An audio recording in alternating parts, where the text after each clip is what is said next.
Here with Ben Rothenberg discussing about the Davis Cup. Many people think that they should change the format, that when you get to the final, the world championships in a way is interesting only for the two nations and not for the others. What would you do? I agree with that. I thought that as much as I didn't really believe in it before it started, I thought the Laver Cup got a lot of things right about how to do a competition these days. Do it all in 1 or 2 weeks in one place.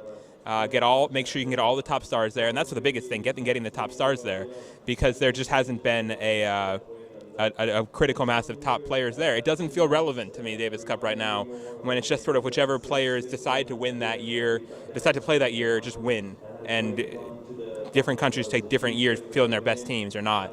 And France won the Davis Cup last year in 2017 without beating a single top 40 singles player the whole year. Yeah. What does that mean? That doesn't mean they're the best country. It means that no one else played.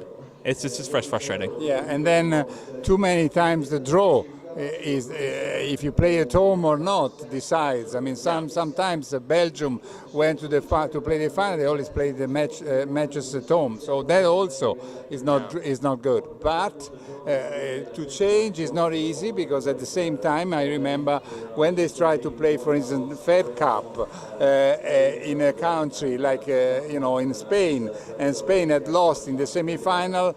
Nobody was interested to go and see the final between two other nations. But I think that if you package it correctly, it can work. Like a World Cup. Yeah. Like the World Cup is obviously, and Davis Cup now calls itself the World Cup of tennis. Is the slogan they use.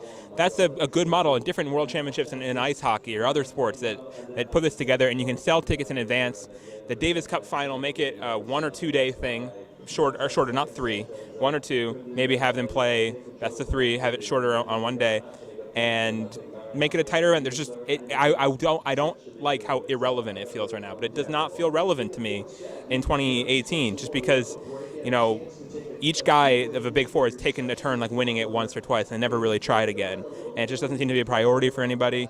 And I think it just needs reimagining, and I think they shouldn't be afraid of change. Yeah, I think if you don't adapt and don't evolve, you're going to die. Yeah, I think that the small countries just want to have a tie, a home tie, also because maybe they don't have any tournament. Exactly. And they want to see their own players, and so maybe they should just change, the last, to put 4 teams in the last week or so that you play some matches at home. One solution is if you want to stay a 16-team world group, which I think maybe is a little big actually, but have one weekend where there are 4 different sections where 4 countries all go to one place and they play in a semifinals and a final there, and then the winner advances to a finals of the world in a second date or something. That would get more chances for different matches to have it at home. And I sympathize with Serbia, who doesn't have any tournaments, and they want to get their best players, but the Serbian players aren't even playing those home ties. Like they're playing against the U.S. now in Serbia soon.